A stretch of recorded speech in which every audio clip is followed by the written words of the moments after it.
दूसरा point friction से क्या आपको याद रखना है,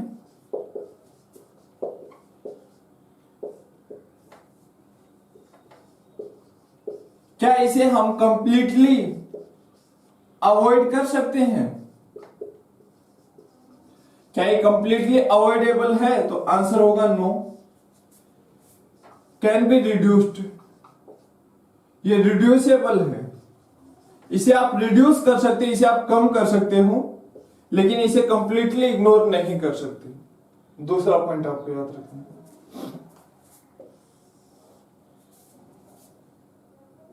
अभी मैंने स्टार्टिंग में बताया था depends on interlocking between surface, interlocking between surface.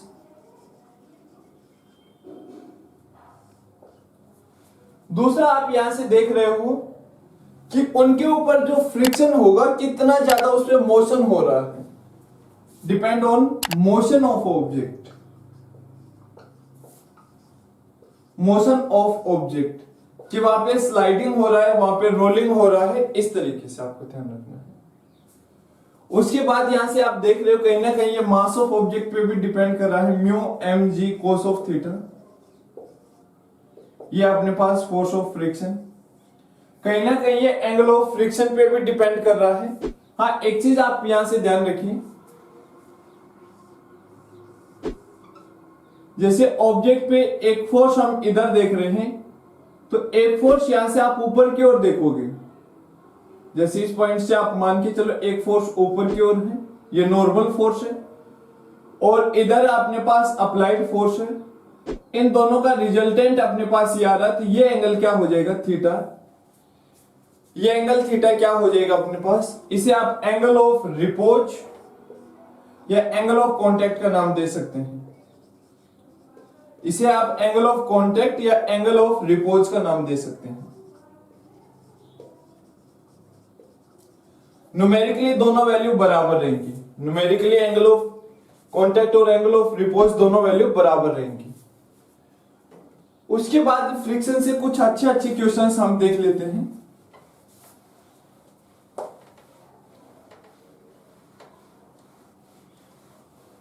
Friction से कुछ अच्छे क्वेश्चंस क्या है वो एक बार जान लीजिए यहां से।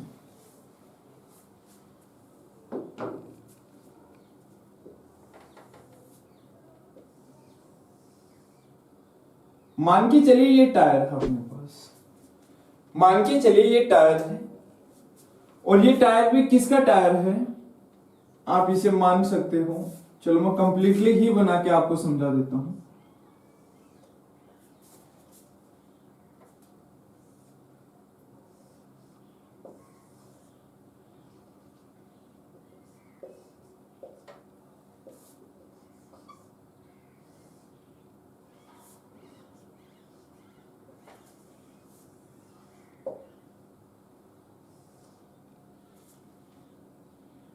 और ये इस तरीके से,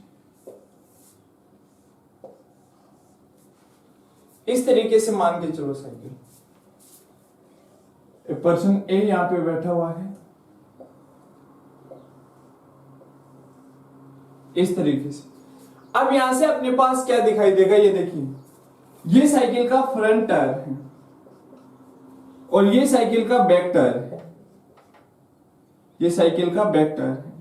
अगर आप फ्रंट टायर को थोड़ा सा हवा में भी उठा ले, सामने से थोड़ा सा भी उठा ले, फिर भी साइकिल चलेगी।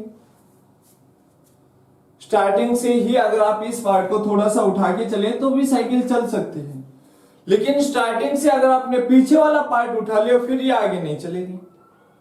तो यहां से आपको ध्यान क्या रखना है कि मेजर जो रोल है साइकिल के चलने का अब वो किसका है, वो इसका। अब ये वाला जो बैक वाला टायर है ये कैसे मूव करता है उसके बारे में ध्यान से समझिए।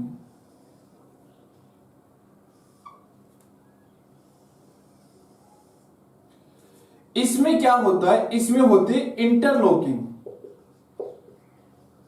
इसमें होती है इंटरलॉकिंग। इंटरलॉकिंग होगी तो क्या होगा, ये इससे पीछे मूव नहीं कर पाएगा, इस पॉइंट से पीछे, तो अब ये जब इस तरीके से रोटेट करते हुए आ रहा है तो इससे आगे का मोशन इसका इस तरीके से रहेगा। तो यहां मोशन की डायरेक्शन क्या है, ये इस तरीके से, ये इसके मोशन की डायरेक्शन है। अब यहां मोशन की डायरेक्शन देखते देखते हमें पता चला है कि इंटरलॉकिंग होने के कारण या इस सरफेस पे लॉकिंग होने के कारण मोशन की डायरेक्शन कहां है, ये। क्योंकि अगर इस पॉइंट की हम बात करें, इसी तरीके से मैं अपनी बात करता हूं, मान के चलो कि ये अपना जूता है, इस तरीके से ये अपना पैर है और ये सरफेस है। जब आप चल रहे हो तो इस पॉइंट के ऊपर क्या हो गया, इंटरलॉकिंग।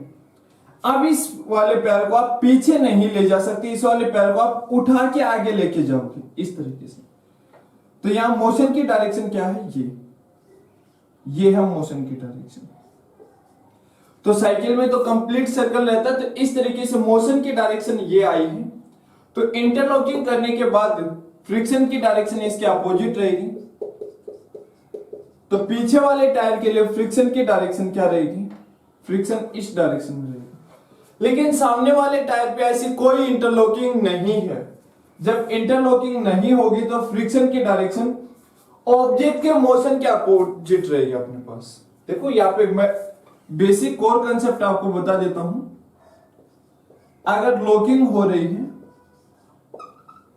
तो ऑब्जेक्ट की डायरेक्शन, ऑब्जेक्ट के मोशन की डायरेक्शन और फ्रिक्शन की डायरेक्शन आपको एक समान महसूस होगी। लेकिन विदाउट लॉकिंग वाला अगर कंसेप्ट है अपने पास, विदाउट लॉकिंग का कंसेप्ट है अपने पास, तो इसमें क्या होगा कि ऑब्जेक्ट की जो डायरेक्शन है वो ये है, तो फ्रिक्शन की डायरेक्शन क्या होगी, ऑब्जेक्ट अगर उधर जा रहा है तो फ्रिक्शन उसके अपोजिट जाएगा। यानी फ्रंट टायर के लिए पीछे की तरफ और बैक टायर के लिए आगे की तरफ फ्रिक्शन रहेगा अपने पास। ये बेसिक चीज आपको ध्यान रखनी है। अब इसी में देखो आप क्या ले सकते हो, आइसक्रीम ट्रॉली। आइसक्रीम ट्रॉली में आपको क्या दिखाई देगा, आइसक्रीम ट्रॉली में आगे वाले टायर के ऊपर लॉकिंग रहती है इस तरीके से। ये ट्रॉली, ये मान के चलो कि पीछे ट्रॉली है, तो आगे वाले टायर के ऊपर लॉकिंग रहती है। लॉकिंग फ्रंट टायर पे रहती है, ना कि बैक टायर पे। अब फ्रंट टायर पे लॉकिंग है तो फ्रंट टायर के लिए ऑब्जेक्ट अगर इधर जा रहा है तो इसके फ्रिक्शन की डायरेक्शन भी यही रहेगी। बैक टायर के लिए क्या हो जाएगा, आइसक्रीम ट्रॉली के लिए ऑब्जेक्ट की डायरेक्शन इधर, तो फ्रिक्शन की डायरेक्शन इधर हो जाएगी। ये कोर कंसेप्ट आपको ध्यान रखना है। अगर 4x4 गाड़ी है उसके चारों टायर पे लॉकिंग होगी, मान के चलो 4x4 अपने पास इस तरीके से, इसके चारों टायर पे लॉकिंग होगी, ये गाड़ी जा रही है इधर, तो हर टायर के लिए फ्रिक्शन की डायरेक्शन भी इधर ही हो जाएगी। हर टायर के लिए फ्रिक्शन की डायरेक्शन भी इधर ही हो जाएगी। ये आपको ध्यान रखना है क्या, कि जहां लॉकिंग होगी वहां ऑब्जेक्ट और फ्रिक्शन आपको एक ही डायरेक्शन में नजर आएंगे, और जहां विदाउट लॉकिंग होगी वहां ऑब्जेक्ट और फ्रिक्शन एक दूसरे के अपोजिट नजर आएंगे। ये कोर कंसेप्ट अगर आप ध्यान रखते हो तो हर इस तरीके के क्वेश्चन को आप सोल्व कर सकते हो। जैसे गाड़ी का इंजन कहां रहता है, आगे रहता है, तो आगे वाले टायर पे लॉकिंग है तो वहां फ्रिक्शन आगे की तरफ रहेगा, आगे वाले टायर के लिए आगे की तरफ, और पीछे वाले टायर पे कोई लॉकिंग नहीं तो उनके लिए फ्रिक्शन, ऑब्जेक्ट जा रहा है इधर, फ्रिक्शन जा रहा है इधर, इस तरीके से। तो लॉकिंग और इंटर, ये विदाउट लॉकिंग, दो कंसेप्ट आपको ध्यान रखने हैं। कोई भी क्वेश्चन आप इजीली सोल्व कर पाओगे। तो ये फ्रिक्शन के जो कोर कंसेप्ट थे, बेसिक कंसेप्ट के टाइप्स ऑफ फ्रिक्शन क्या होते हैं, ये सॉलिड का पार्ट यही कंप्लीट होता है। अब एक बार फ्लूइड का पार्ट और देख लेते हैं, और उसके अंदर जनरली हम लिक्विड फ्रिक्शन, विस्कोसिटी की बात कर लेते हैं।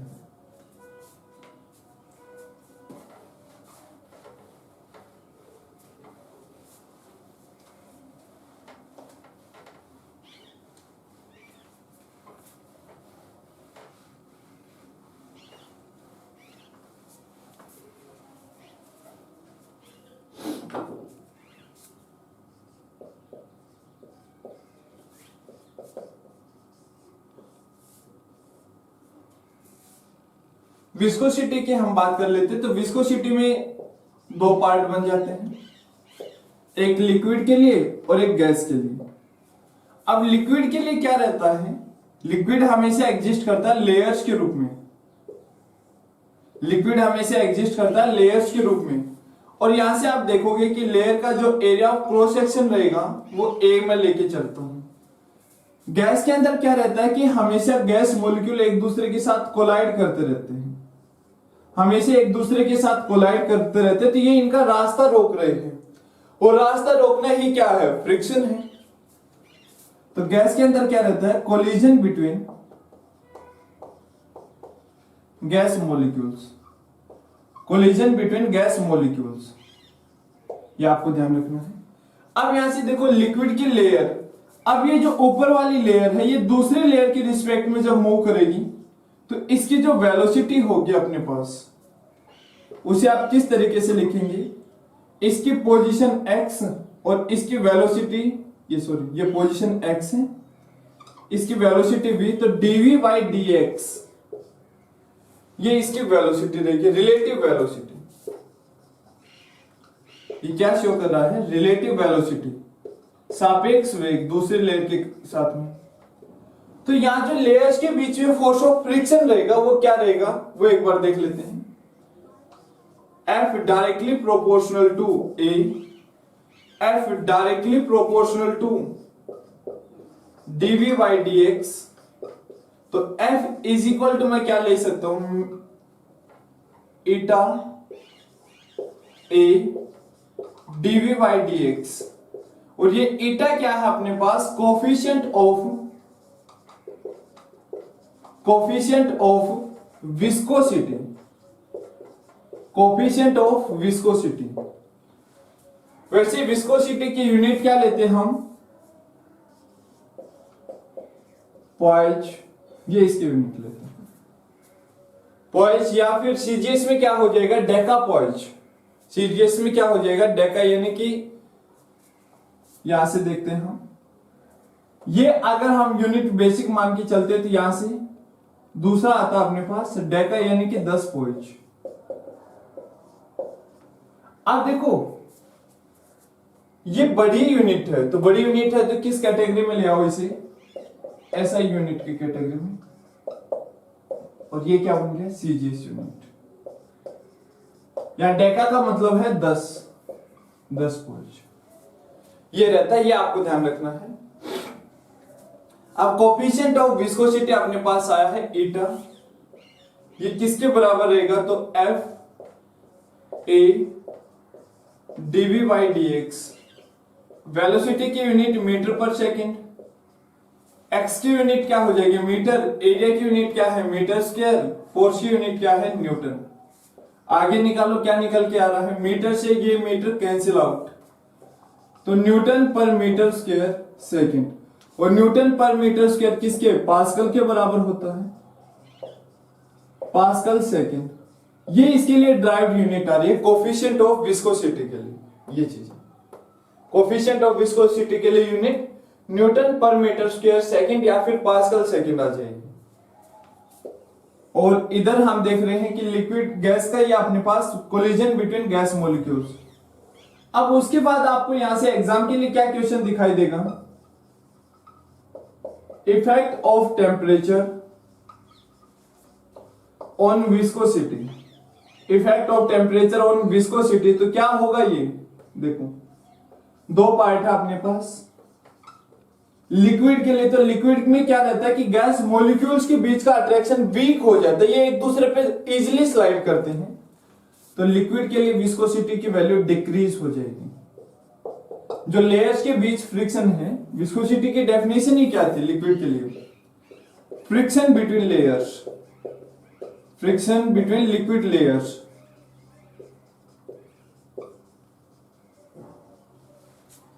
तो यहां विस्कोसिटी क्या हो जाएगी, डिक्रीज हो जाएगी। लेकिन गैस मॉलिक्यूल की जब बात करते हैं तो जैसे ही इन्हें हीट करोगे काइनेटिक एनर्जी इनकी बढ़ जाएगी, तो और ज्यादा टकराव होगा, फ्रीक्वेंट टकराव होगा। तो गैस के लिए अब बार बार रास्ता रुक रहा है, तो इसका मतलब है गैस के लिए विस्कोसिटी की वैल्यू इंक्रीज हो रही है, विस्कोसिटी की वैल्यू इंक्रीज हो जाएगी टेम्परेचर इंक्रीज करने पे।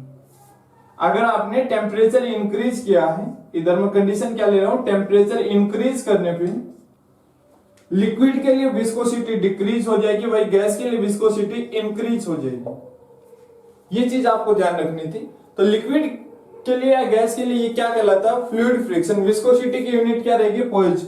कोफिशिएंट ऑफ विस्कोसिटी क्या रहता है और उसकी यूनिट क्या रहेगी, वो आपके सामने है। उसके बाद टेम्परेचर का इफेक्ट विस्कोसिटी पे क्या रहेगा, वो आपके सामने है। जैसे मोर विस्कस लिक्विड आप देखोगे, जैसे अपना हनी हो गया, शहद हो गया। लेस विस्कस देखोगे तो अपना वाटर हो गया। तो ये डिपेंड करता है नेचर ऑफ मटेरियल के ऊपर भी डिपेंड करता है ये चीजें। तो ये था अपना फ्रिक्शन के बारे में कि फ्रिक्शन क्या है, कैसे काम करता है। यहां से बेसिक क्वेश्चन बनता है, जो बेसिक बातें आपको बताई वही एक बार माइंड में सेट कर लेना, उन्हीं का एक इमेज बना लेना, वहीं से क्वेश्चन आपका अटेम्प्ट हो।